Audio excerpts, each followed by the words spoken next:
It is late at night and a woman walks down a dark street alone. Out of the fog, a shrouded figure approaches her. She hears gentle footsteps and turns to face him.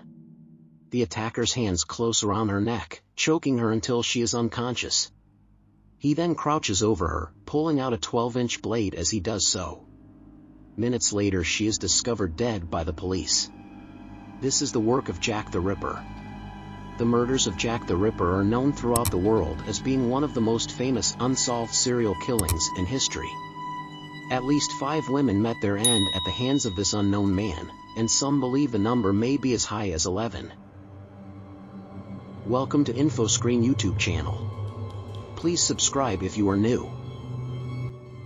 How did the tale begin? Mary Ann Nichols was a prostitute who worked in the Whitechapel area of London in 1888. At 3:40 a.m. on August 31st she was found dead on the corner of Bucks Row with deep slashes on her throat and her abdomen brutally cut open. This is the first of 5 murders that happened over 3 months from August to November 1888. On September 8th of the same year, a woman named Annie Chapman was found dead. She, like Nicholas, was recovered with 2 cuts to her neck and a cut to her genital area. An autopsy revealed that her uterus had been removed through her genitalia. But the wound was not found at the place where she was killed, and it was assumed that the killer had taken it. A few days after the murder, on September 30th, 1888, the body of a woman named Elizabeth Steroid was found dead. His throat was slit and his genitals were mutilated. On the same day, a woman named Catherine Eldos was found dead in a similar location with her throat slit and genital mutilation. Catherine's kidneys and uterus were removed from her body. After seeing that these 4 deaths happened in the same way, the police of that country became suspicious that this may have been done by the same person. The police then intensified the investigation.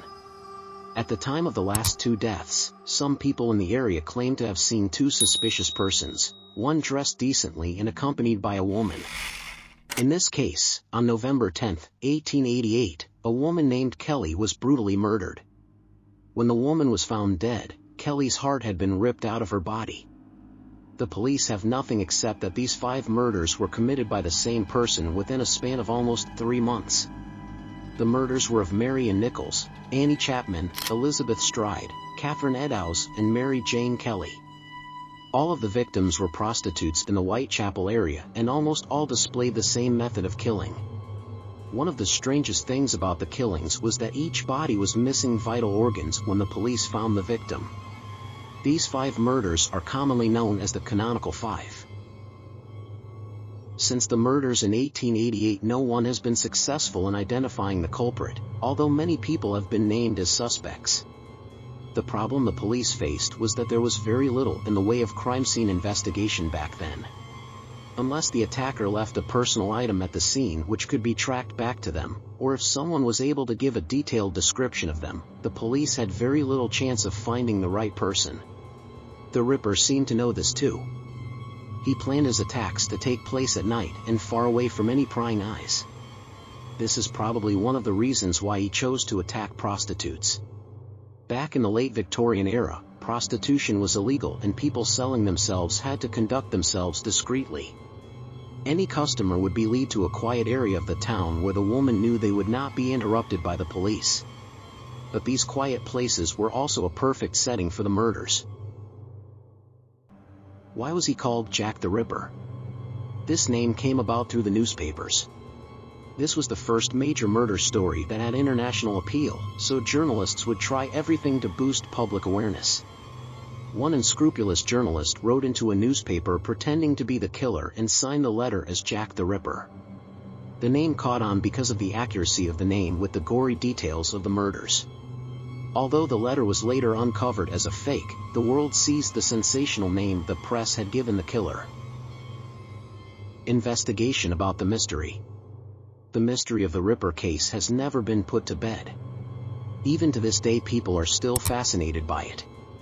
This is why, in 1986, the FBI created a detailed psychological profile of Jack the Ripper to see if they could find the culprit by looking through the records from the time. The profile took into account geographical situations, motives, required knowledge, any physiological prerequisites, and potential psychological attributes. Once the mold had been cast, all that was needed was to trawl back through the case notes and reports to see if anyone who had been suspected fitted with the profile. Someone did. Who were the suspects? Over the years there have been many different theories about who Jack the Ripper was. Some claim it was a Whitechapel mortician, called Robert Mann, who examined the bodies after they had been found. One of the more outlandish theories is that it was the famous novelist Lewis Carroll, author of Alice in Wonderland, for making anagrams of Jack the Ripper in his books. Some people also believe the Duke of Clarence, grandson of Queen Victoria, had a hand in it. Prince Albert Victor was rumored to have had a child with a woman who lived in Whitechapel. The belief is that the royal family and the government tried to remove any evidence of the child by killing it and anyone who knew about it.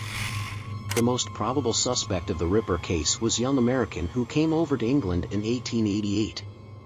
Francis Tumblety arrived in England 2 months before the first canonical murder happened.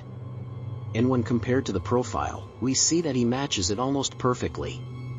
Tumblety was staying near Whitechapel, so had local knowledge. He was trained as a medical assistant, so had the necessary skills to find organs and remove them quickly. He left his wife when he found out she was a prostitute and was believed to harbor a hatred for women. This gave him a motive for the attacks. Sadly, anyone who had evidence of who Jack the Ripper was is dead now. And with the murders being more than 130 years ago, most of the evidence is now so contaminated that it can't provide much insight. But more than that, with all potential suspects now dead, getting a confession from the real Ripper is now impossible. As a result of this, Jack the Ripper's real identity will almost certainly never be known.